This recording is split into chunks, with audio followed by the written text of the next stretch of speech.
Hey everyone, I'm so sorry about the wait. It's been like 3+ weeks since my last video, and I think that was just a short. I've actually been trying to record this video a couple of times now, and each time, each iteration, I ran into like another issue, either when editing or just in recording.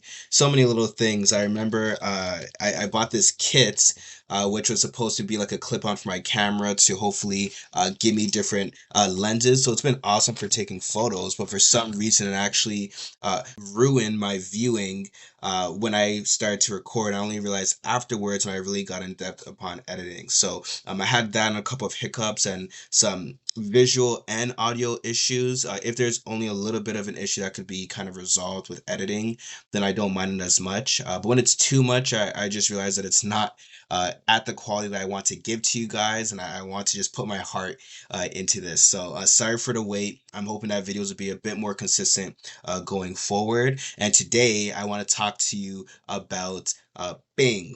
Some other things too, but starting with Bing. Now, Bing has Bing has really come a long way. Bing used to be the search engine that you used to find Google when you're using your mom's phone or something of that sort. But Bing now is actually something that I've been reintroducing into my daily life. In fact, I probably use Bing more than I use Google. I had to turn off the Google Home so they don't hear that one. But yeah, I find myself using it primarily actually for Microsoft Rewards. So that's probably something I can mention in another video. But there's a huge monetary value that I get from using Bing and using it wisely.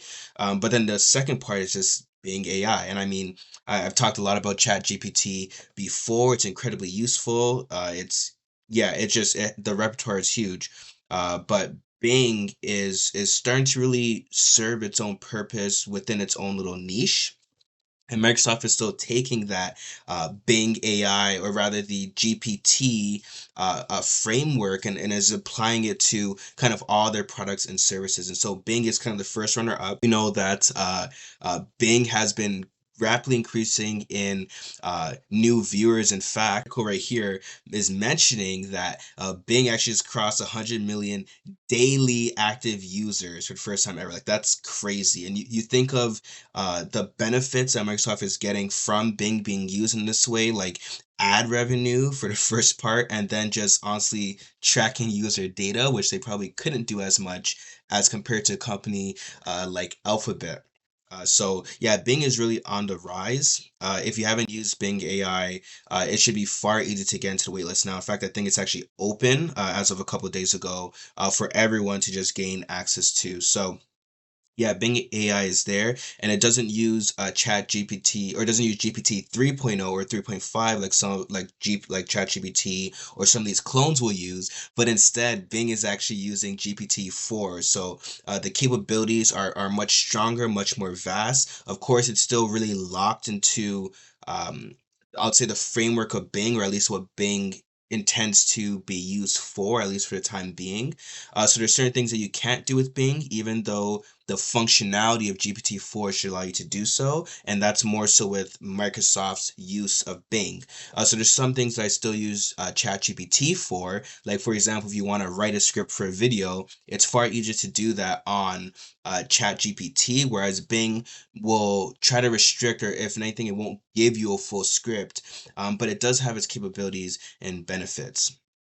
Right. And so specifically this article here just talking about the new Bing and all the benefits that it kind of has. And one thing that I want to point out here, I wish I could find that article for you guys, but essentially it was talking about how Bing, at least when it was first introduced, I think allowed you for 12 inputs and a total number of 120 inputs per day. Now Bing actually has increased the number to about 15 inputs per conversation, or per topic, it will say, and about 150 per day. And that's just its functionality right now. So of course, ChatGPT has no limitations on the amount of responses per topic. And as far as I've found, there's been actually no limitation on the amount of back and forth you could do per day, assuming that ChatGPT is actually available and isn't, blocked by just heavy traffic to the website, unless of course if you're a premium user. And so right here, I can start to ask Bing about anything, just as I would before. For example, Hey, write me a YouTube script about SVB and banking. And so Bing, as I mentioned before, doesn't work as fast as ChatGPT, but it's still not too bad. And now you'll see that it actually won't write me a script immediately. But let me try this. It wants a bit more information. So let's go number two, examining the impact of Silicon Valley Bank failure. Let's see what it does.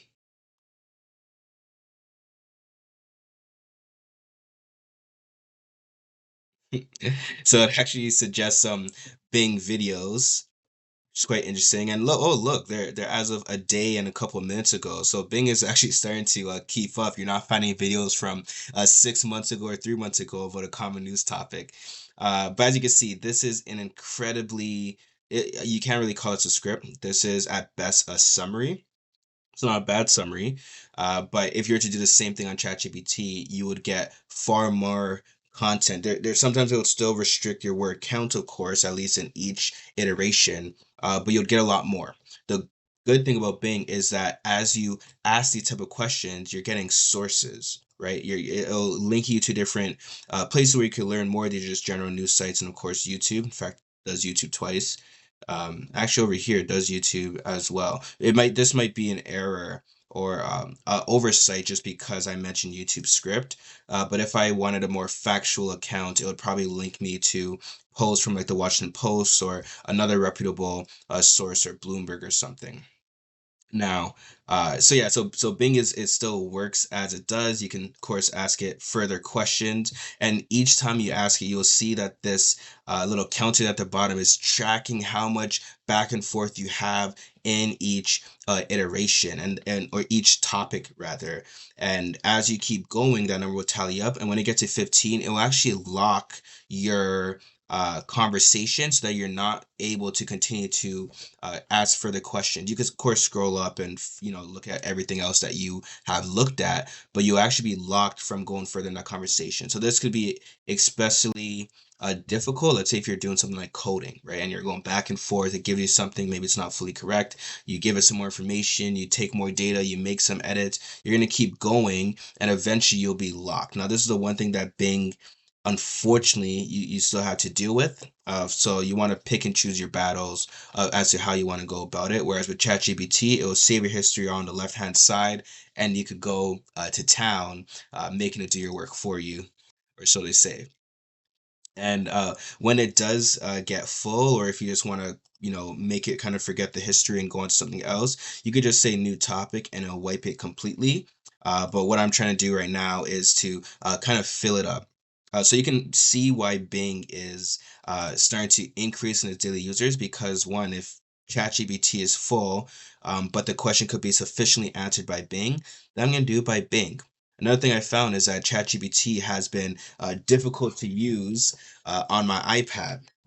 It'll often block me out from responses. Whereas with Bing, I can use it on my iPad, I can use it on my phone. There's really kind of no limitations to using Bing as a whole, just the accessibility. And of course, right now it is free. So look at that, 15 out of 15. Oh, and I can't continue, right? It's reached its limit. I could sweep it away, but you see it wipes the history as well. That's too bad, but it is beneficial. So of course, it has huge benefits for Microsoft and for users as a whole. I can expect that Microsoft is going to be collecting a lot of user data, a lot of data that they didn't have access to. In fact, now they're tapping into a bit more of that ad revenue business, and I believe last year their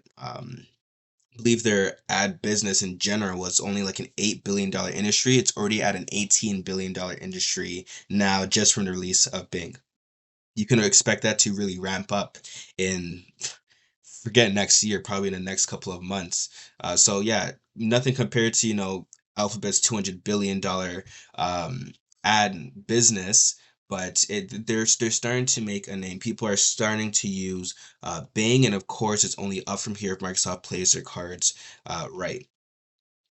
Another thing that Microsoft has been doing, and they're just honestly killing it. Like the investments that they've been doing into GPT-4 and OpenAI as a whole is really benefiting them because if you remember, I made a short back in a while suggesting that, hey, like, because they have access to GPT-4, they can apply this across the board to everything that they use. And uh, in the corporate world, like Microsoft is kind of the go-to. You're getting your, work laptops, your work phones, whatever. You're doing calls and meetings and everything. It's likely being done with Microsoft products, right? At least for a majority of businesses or agencies, whoever it is that you may work for. Now, in regards to Microsoft, if people are using Microsoft Word, you're using PowerPoint, you're using Outlook and Teams, everything else, OneNote, and if AI is able to be used across the board, now Microsoft is not just your go-to for work, but it's your go-to for work with AI, and probably it's gonna bleed into your daily life as well. But even if it didn't bleed into your daily life, now for work, you're most definitely gonna want to transition to Microsoft because you have SharePoint, you have all the collective ways in which they've been using it, but now they've introduced Copilot, and with Copilot, you're actually able to really stream flow information from different Microsoft products to another. I don't have access to this yet. I am actually dying to try this out because it's something that I've thought of since day one, and I believe it's genius that they are so quick to not only implement it but to tease it as well and build that anticipation. Because if it turns out to be really good, how many employers do you think are going to switch over to the full Microsoft Office 365 suite and start to use Copilot, or at least begin the process to approve, AI like Copilot, so that you can, for example, here, draft a proposal from meeting notes. So you can have meeting notes recorded, and this is, accessible. Like this is amazing for various different people, and whatever needs that they may have. And you could draft a proposal for this. You can probably start to tell it to put together like a PowerPoint slide deck, the same way you have design ideas, and really your whole system, your whole ecosystem rather of Microsoft products and work is all blended together, and it's able to make these deliverables and products for you. Now that is genius on Microsoft's part. And of course, yeah, I assume that once this is finalized and it's able to run, virtually bug free, and it's accessible to people who maybe are close to retiring and maybe don't know too much about computers and how to work around new functions, and also for the young person who's just entering in and is excited to use AI. If they're really able to appeal to every audience, or at least most audiences, and make it streamlined, oof, put a price tag on that, and it'll save businesses a lot of money. All right, and so here they mentioned today we are bringing the power of next generation AI to work, introducing Microsoft 365 Copilot, your Copilot for work. It combines the power of large language models or LLMs with your data in the Microsoft Graph and Microsoft 365 apps to turn your words into the most powerful productive tool on the planet. I don't even know what it does, but I'm already sold just by that. I wonder if they had Bing AI write this for them. But now, of course, getting a bit more into the meat, let me zoom in for you guys. Copilot is integrated to Microsoft 365 in two ways. It works with you, it's embedded into all your apps. So, Excel, oh, I forgot about Excel. If you've ever run into issues on Excel, just imagine telling an AI what you want it to do and it doing that for you. I've actually done that with Bing. I've asked it like, hey, like if I want these variables, how should I, have it across the spreadsheet, or what can I do to manipulate things? So Word, Excel, PowerPoint, Outlook, Teams, and more, all blended together with Copilot. And AI is able to put this together for you. So whether it's sending automated emails, probably adding things to your calendars, making meetings, chats, documents, means contacts, etc., you name it. Essentially, they are really pushing this AI into everything across the model. And another thing here, they mentioned GitHub data. Yeah, they're actually launching Copilot for GitHub, and it's actually making it far easier to, do pull requests, have issues, everything related to GitHub. Uh, this some people are actually saying that having the AI functionality built into GitHub is as big as ChatGPT itself. And again, GitHub is owned by Microsoft. So they're really getting a line share of GPT-4, and they're also first to bat. Like they have a huge advantage. Google right now is actually trying to catch up with Bard, and we all know how that first showing went.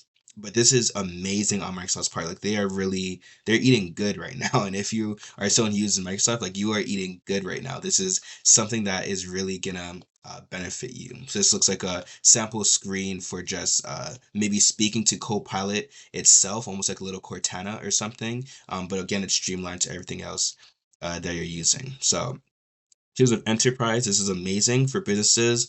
But even if you aren't using, the whole ecosystem, this is probably incredibly beneficial. So that's it for Bing. That's it for Copilot. The last thing I want to mention is actually Notion. And so I think back then, this is actually my Notion page. I think back then, I made a video talking about Bing AI and Notion. And at the time, we were on the wait list. Thankfully, I've actually been passed on the wait list to get the AI functionality. It's actually been out for a while now. So if you're wondering, this is what I typically do for a uh, a YouTube video. Like I'll track ideas I have. Not all of them are here, of course. When I have the scripts ready, when I record them, and on and on and on, and it's super simple. This soon is probably gonna be put into the recorded section. But the cool thing is that if you go into Quick Notes, you're actually able to use AI. So I actually have a list here from the last time that I did this. And you can see that I was asking it questions. So I was kind of trying to see if it could look at all my video ideas and generate new video ideas. And this could be amazing because if you have a specific niche, which you probably want to aim for on YouTube, it might be hard to just, ask ChatGPT like, hey, give me ideas for this niche. But the good thing is that based on the videos that you have actually done, and maybe could take even your title naming sense, your descriptions, whatever, if it could compile all your localized information, which would be hard to do on ChatGPT, and use that to your benefit, then that would be amazing, right? So I figured, hey, look on my other page, my YouTube Kanban chart, and give me other ideas. It couldn't do that, right? So I had to instead copy and paste. Actually, I had to go back and change the view to a table to make it far easier to copy and paste, put them in here, and then I told it to generate some for me. And so then, as you can see here, it generated some video ideas like networking for your career and, personal brand and maintain relationships, like work-related relationships, entrepreneurship, mistakes, success, AI, finances, etc. And I'm like, hey, give me 20 more. And again, it's doing this, you know, fairly easily and fairly quickly. So the only bad thing is that, at least so far, is that I haven't been able to, one, let it fully extract information from other pages completely, and two, uh, what was the second point I was going to say?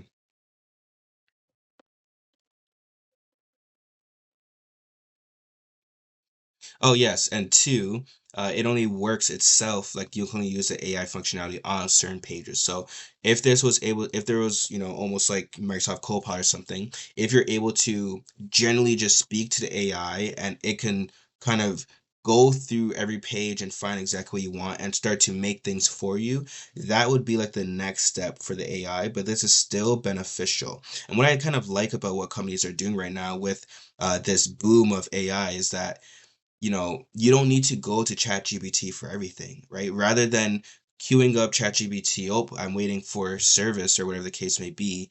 If I'm using Notion, let me just use the AI on Notion. It might be enough to do what I want to do.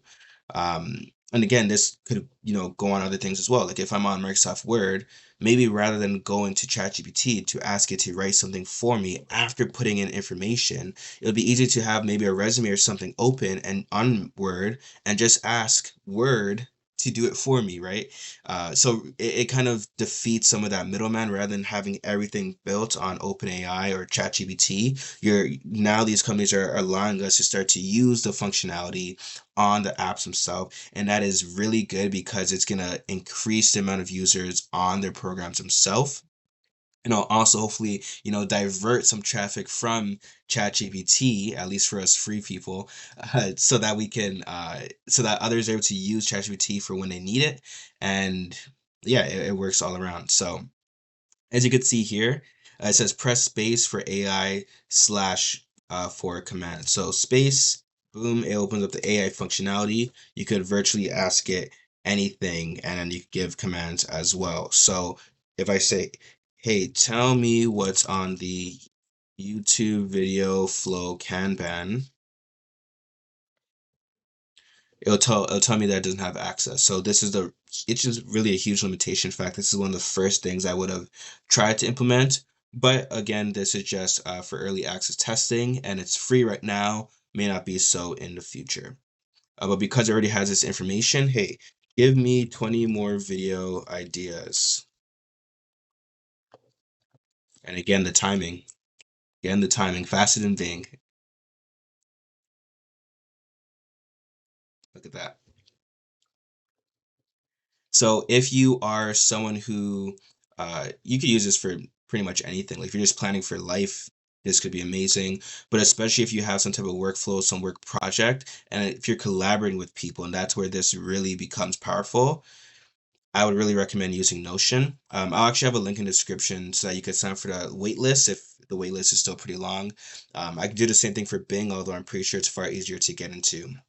But this is really like the functionality is really good, and we're seeing AI is starting to infiltrate every single area that uh, we use. This could be a beneficial thing. It'd also be a detrimental thing, of course, for jobs. But for this in between period, it's up to us to really determine how we're going to use these products to be flexible.